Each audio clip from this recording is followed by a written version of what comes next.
Don in London. Hello, it's May the 25th, yes, May 25th, and there's a chance that the sun may stay with us in London, UK for quite a while.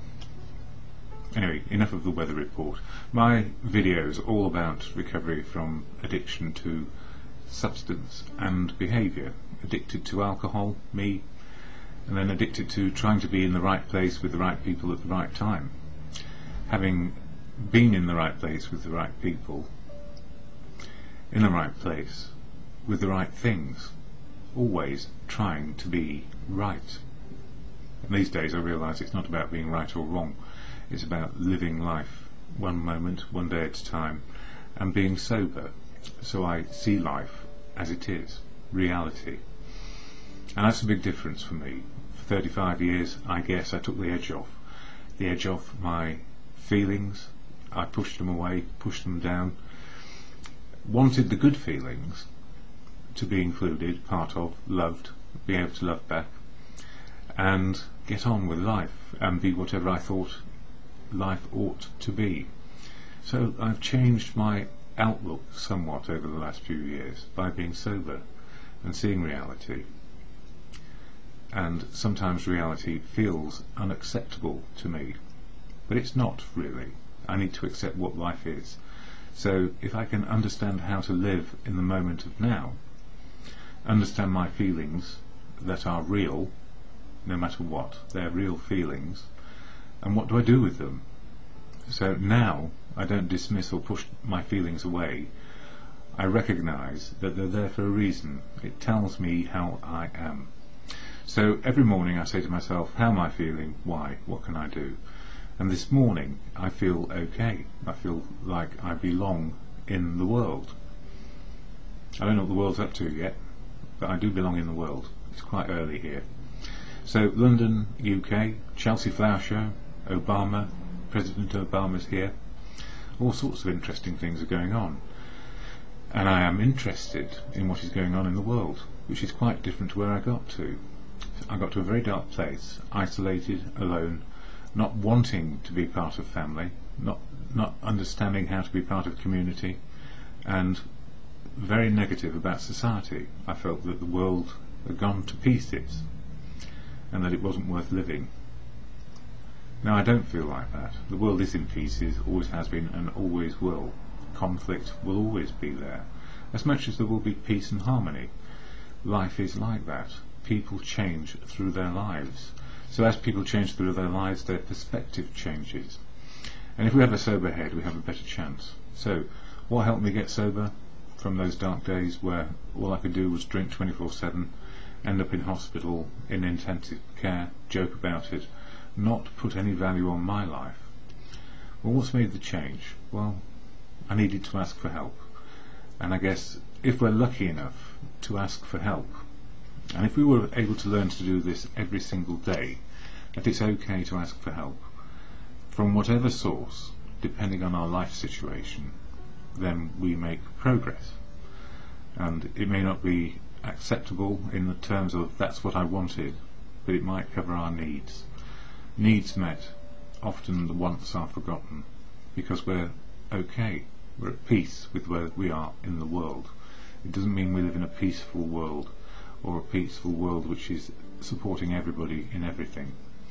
That ideal is way away from where we are. So as an individual, what helped me? Family, friends, community, medical people kept me alive and still help me with other conditions besides being in recovery. But the mainstay of my recovery is the fellowship of AA, Alcoholics Anonymous, which helps me be a unique and authentic human being, with one similarity when it comes to addiction. I like to go where people know what to do when things go awry, and I like to go to places where things are going, when things are going well, I can share about it and not be ashamed either of the malady that I have or ashamed that life has got better. I'm not racked with guilt and shame anymore about how I used to be. I was an addict, alcohol, people, places and things, the behaviour goes with it. But these days I'm not in the addiction, I'm in the in the solution of living life today sober. So Alcoholics Anonymous, I never speak for it, but I share about it because it's a big part of my recovery. And if I just said I'm in recovery and I'm sober and I've found the path, I'd be promoting an idea that anybody could follow my path and they'll be alright. And the answer is no. That's not true. We all find our own unique, authentic path in sobriety to be the person we can be, and we're all different. And that's what the Fellowship of AA is all about. It's about sobriety and people becoming what and who they are and can be as time progresses.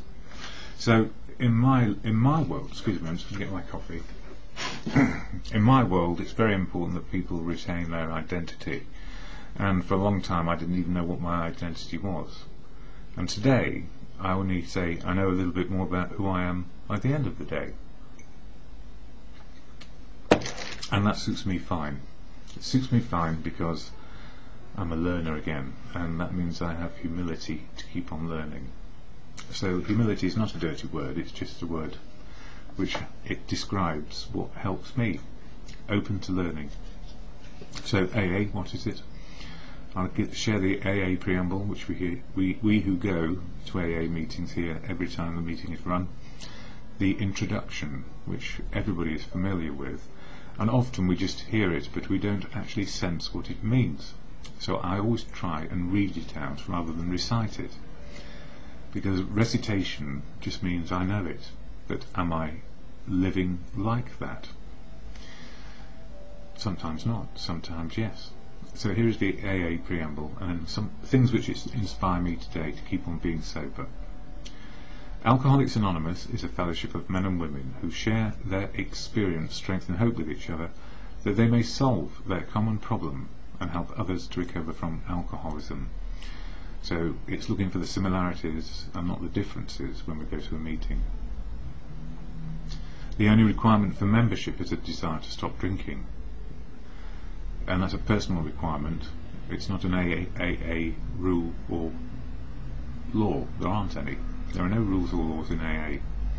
There are no dues for AA membership either. So if you haven't got any money, don't worry about it. We are self-supporting through our own contributions. So if we do have a few pennies to put in a hat or a pot to cover rent and the teas and coffee and the literature that is available at meetings, sometimes, then that's what happens. AA is not allied with any sect, denomination, politics, organisation or institution, does not wish to engage in any controversy, neither endorses nor opposes any causes. So that means you as an individual and me as an individual can belong to any sect, denomination, politics, organisation or institution, and can engage in any controversy which is not to do with recovery. Neither endorses nor opposes any causes. Well, obviously, everybody in society does oppose or does believe in some causes, but the controversy is outside the fellowship. Fellowship is there for one thing, which says, and it says here, our primary purpose is to stay sober and help other alcoholics to achieve sobriety. So if anybody approaches you in AA and says you can't do that, think about it and make sure that you're sure that they feel that if you go along with it, fine. I don't know, I have this thing about fellowship. Fellowship is to help people be sober, be unique and authentic, live life. And the one similarity which holds the fellowship together is to be sober one day at a time. So the good news about AA is what you see is what you get on any given day.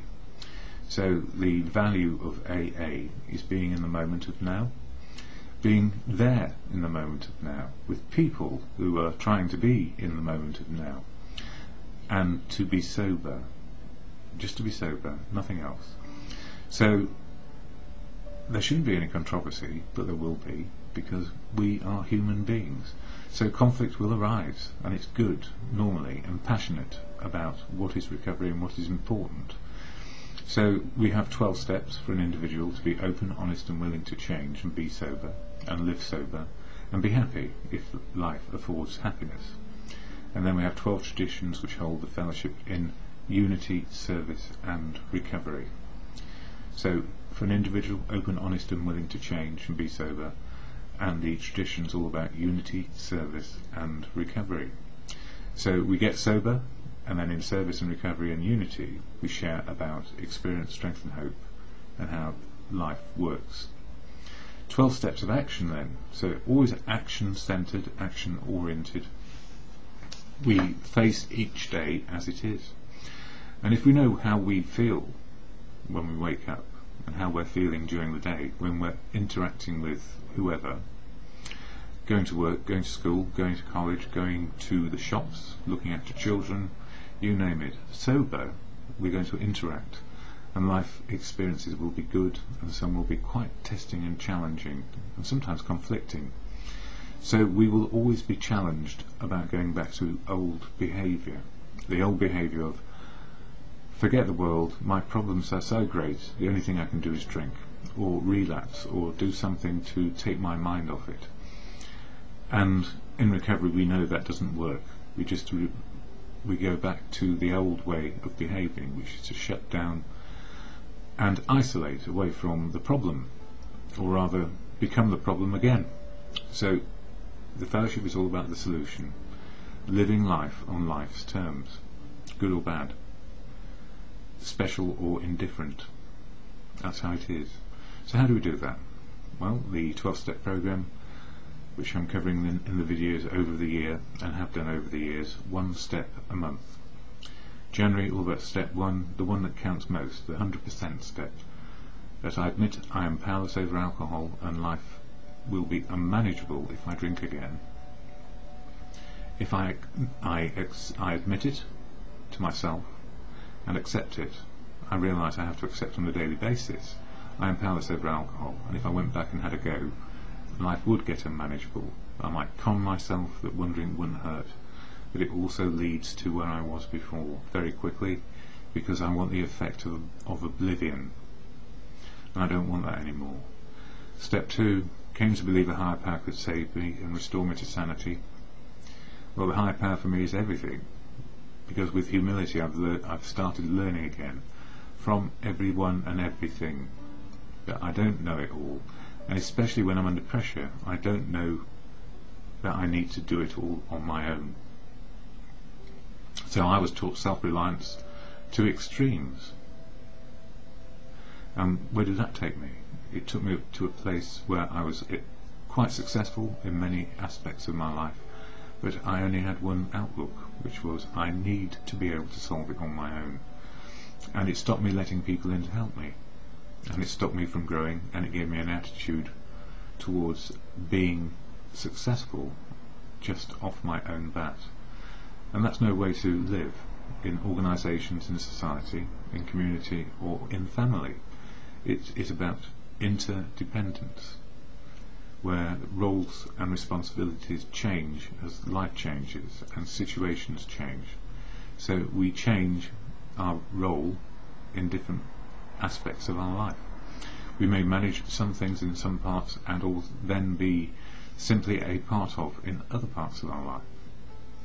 So it's not always about being top dog or the leader. It's about how do we play our part in the part of life we are. So it's a variable thing. Step 3, about letting go the old, the past, and letting in the new, the good. And some say let go, let God. And in a way, truth, love and wisdom represents what God is for me. Truth, what I learn from everyone else. Love, how to love and be loved back unconditionally. And the wisdom of life, wisdom of the people around me. So if I shut myself off from it, I'm shutting myself off from the world again, and I tend to go back to old ways. It has to be my way or the highway. And what I've learned is it's better to be on the highway where all the wisdom is. Step 4, which I covered in April, all about the life story, the good, the bad, the indifferent. What worked in my life and what didn't work in my life. To find out what my assets were, the assets that everybody has as a human being. We all have assets and we all have liabilities. And then share it in step 5. by admitting to God and another human being the exact nature of my wrongs. So, life story last month in April, the sharing, step 5, all about that in May. So step 5, how did I do it? Well, I was very lucky to have more than one person to help me through this particular part of sharing everything of me. And I don't know that I actually did share everything of me.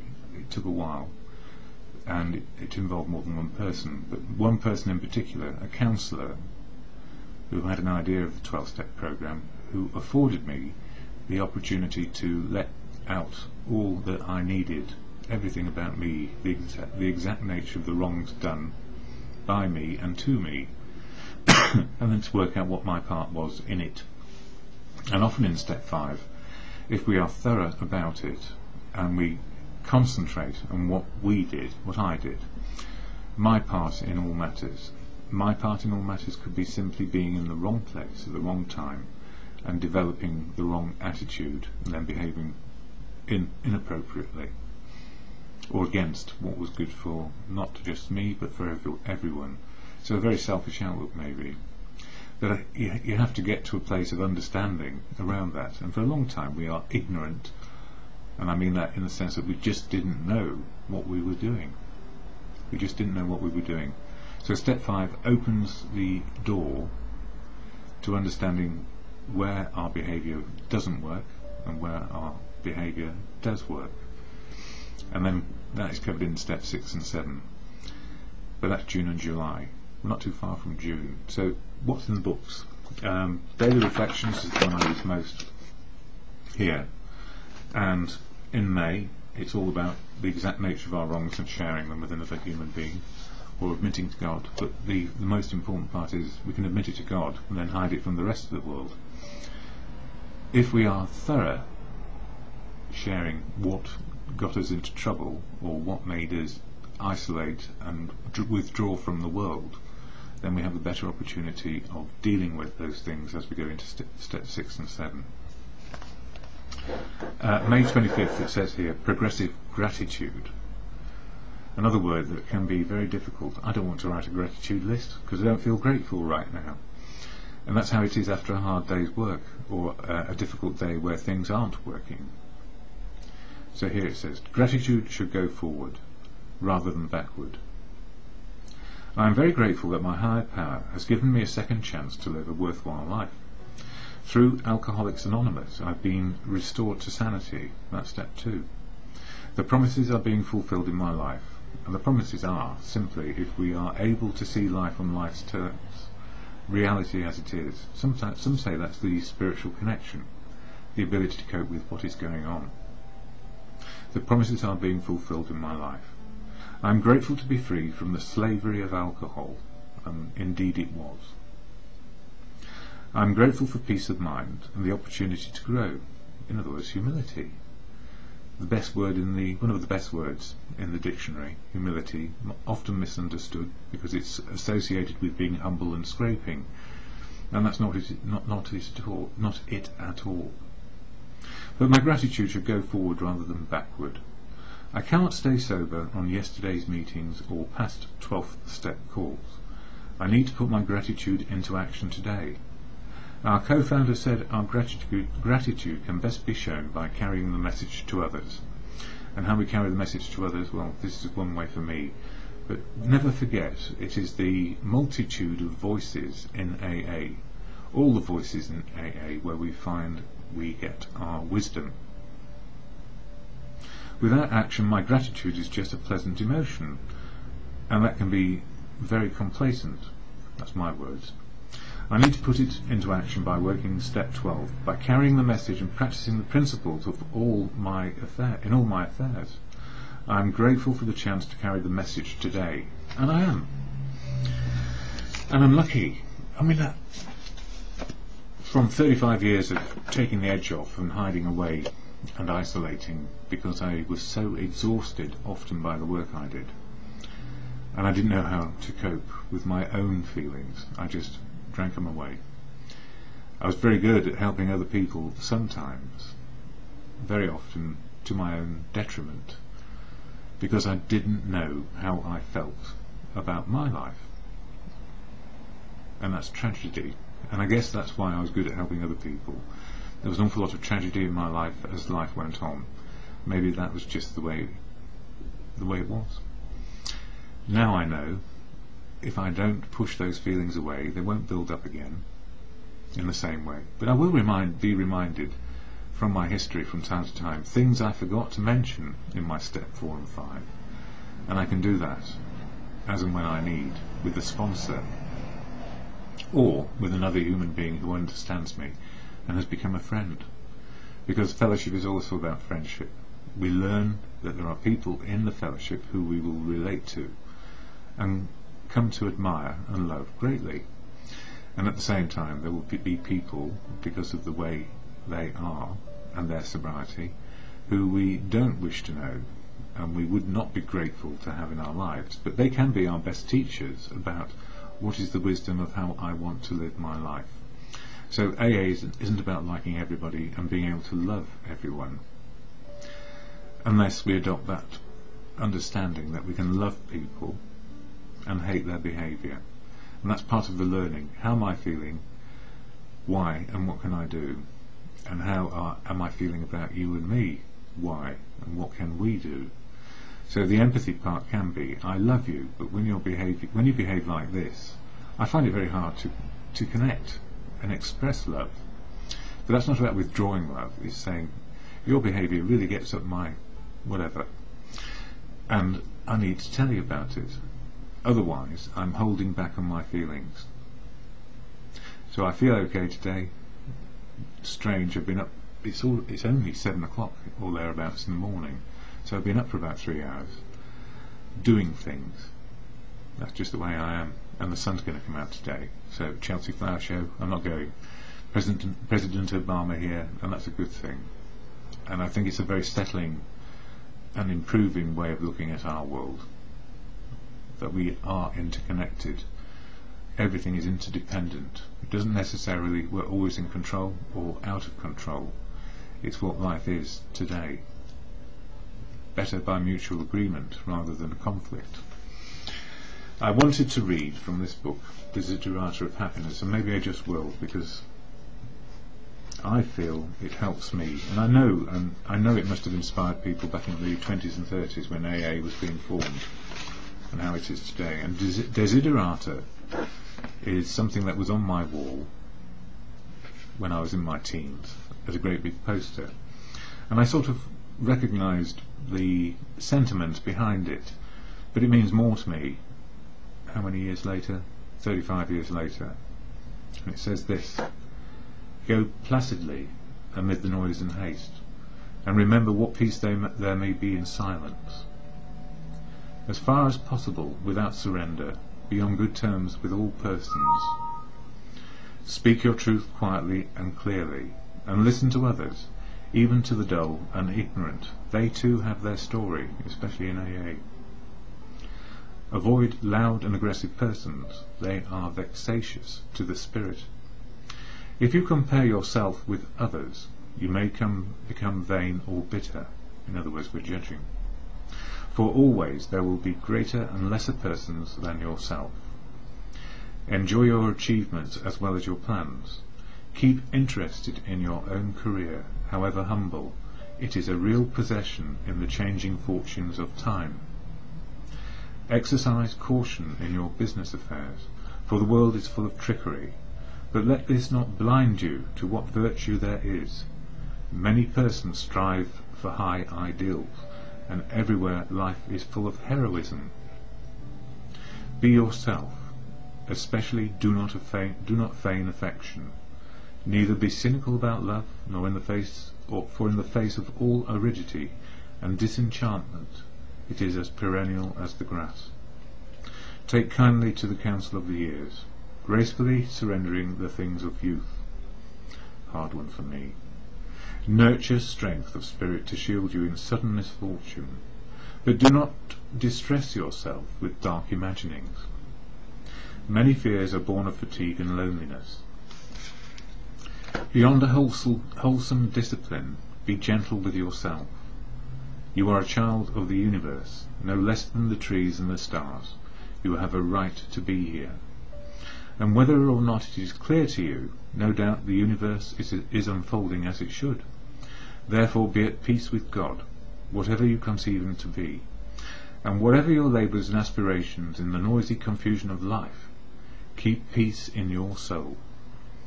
With all its sham, drudgery and broken dreams, it is still a beautiful world.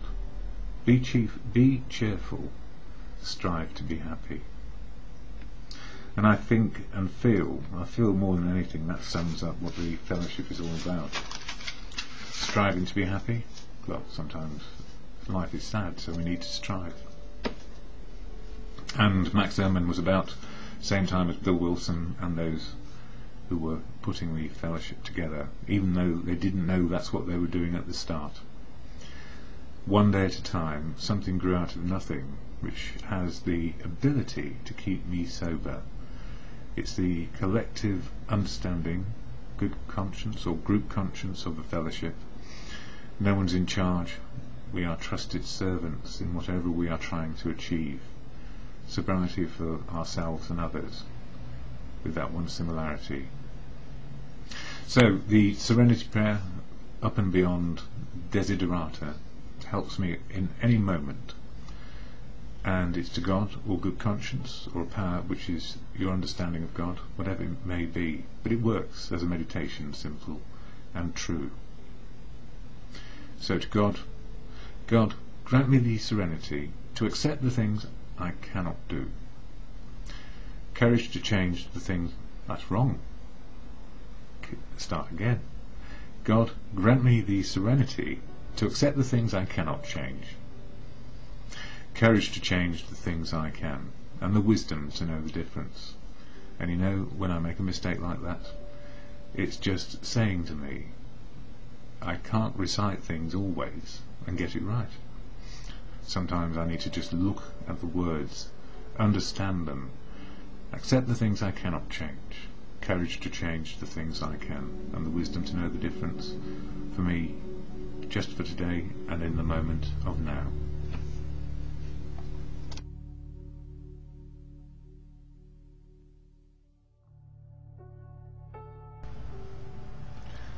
Don in London, hello. It's May 25th, 2009, a bit late in the day for my daily video, all about recovery from addiction to substance or behaviour.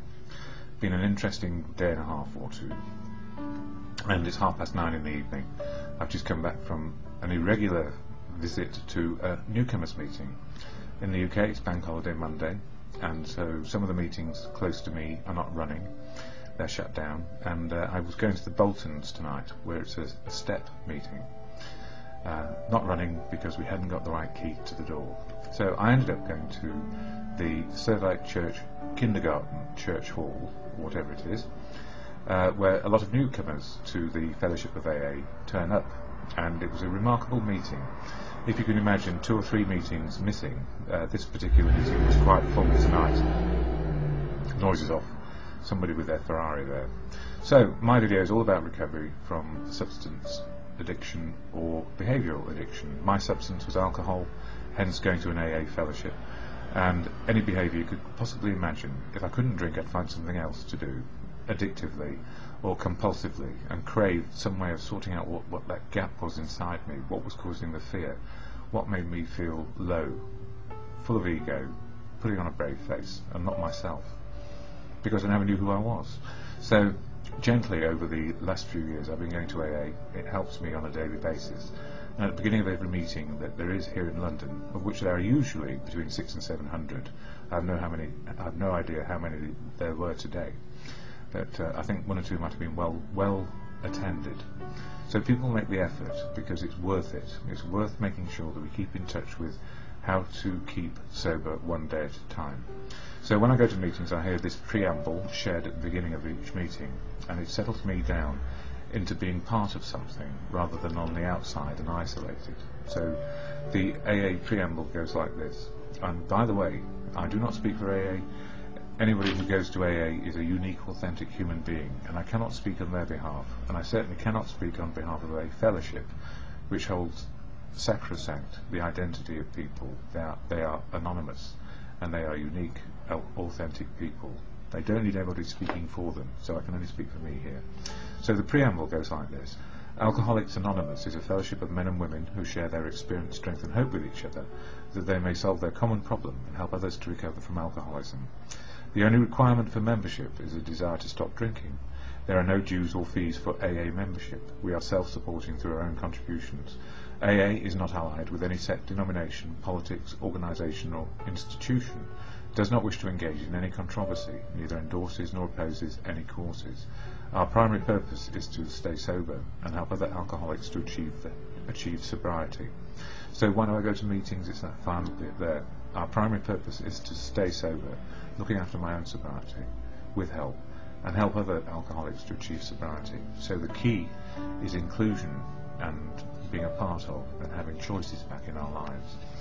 And the gift for me, going to a different meeting where there were newcomers, it was an interesting setup where there are two people who speak first, two chairs, and then people share back from the floor, if you like, or from the people who are there. So it's very interactive, and one person was just over a year sober who shared first, and the other person was 16 years. And you know what? The message was as strong from both about what the fellowship does. It gives us back our choices on a daily basis. And the horror of being stuck in an addiction to a substance like alcohol or drugs is an abomination. And part of what happened yesterday was remarkable. I went on the London Eye, where I was able to take photos from great heights and see London in a different way. But I think the thing which made me tremble inside and be absolutely saddened was meeting somebody who was selling a Big Issue, which is a magazine that homeless people sell and helps them have some money to get by.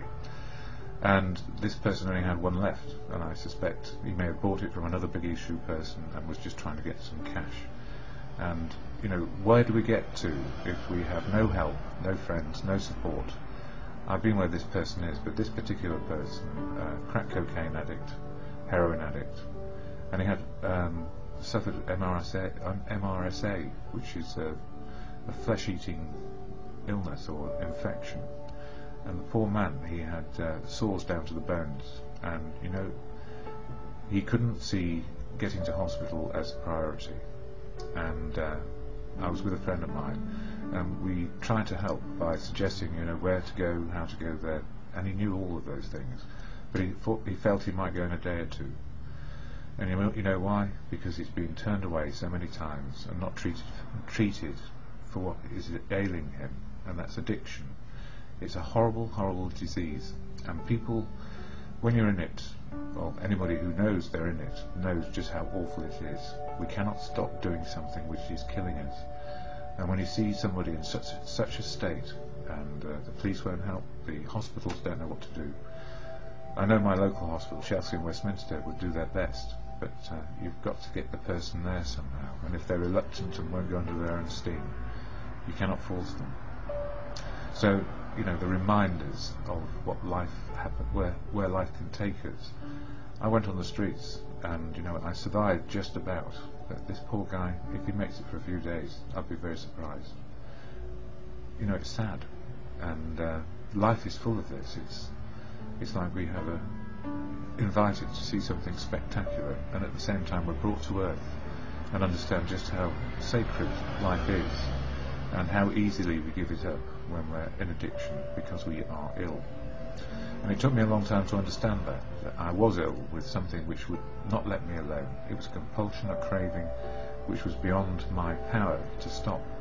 And the only way I found to do it was to find other people who said, yes, admit you're powerless, and stick with some people who've got some good ideas and some good notions about the choices you can make. Unique, authentic choices to be a unique, authentic human being. So whilst we've all got one similarity when we go to AA, we all stay as unique, authentic individuals on our journey. So it's been a really good lesson for me. 2 good meetings, and you know, seeing 5 people go up and get their 1 month chip, you know, 1 month into the program, and then through to 16 years. People find their lives working again, with help, with support, being a part of, included, loved, and being able to love back. So it's been a powerful message of good times and very sad reminders of where addiction takes us. So normally I do some readings, and I've got my book open here with As Bill Sees It, something I use every day. And the reading for today was, or is, Complete Security. And it says, upon entering AA, the spectacle of years of waste threw us into panic. Financial importance was no longer our principal aim. We now clamoured for material security. Even when we were re-established in our business, terrible fears often continued to haunt us. This made us misers and penny pinchers all over again. Complete financial security we must have, or else. We forget that most alcoholics in AA have an earning power considerably above the average.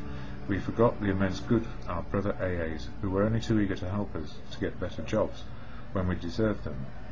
We forgot our actual potential financial insecurity, or we forgot the actual potential financial insecurity of every human being in the world. And worst of all, we forgot God. In money matters we had faith only in ourselves, and not too much of that. And you know what? Giving that man just a few, well, it doesn't matter.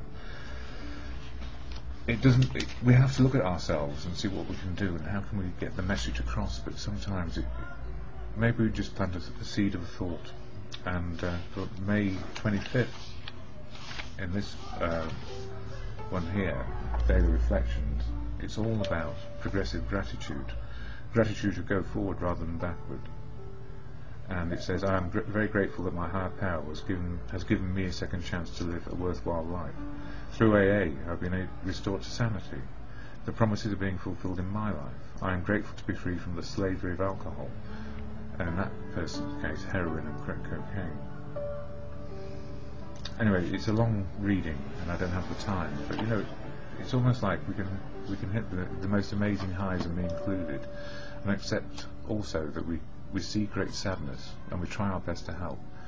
And the Serenity Prayer saves us from trying to save.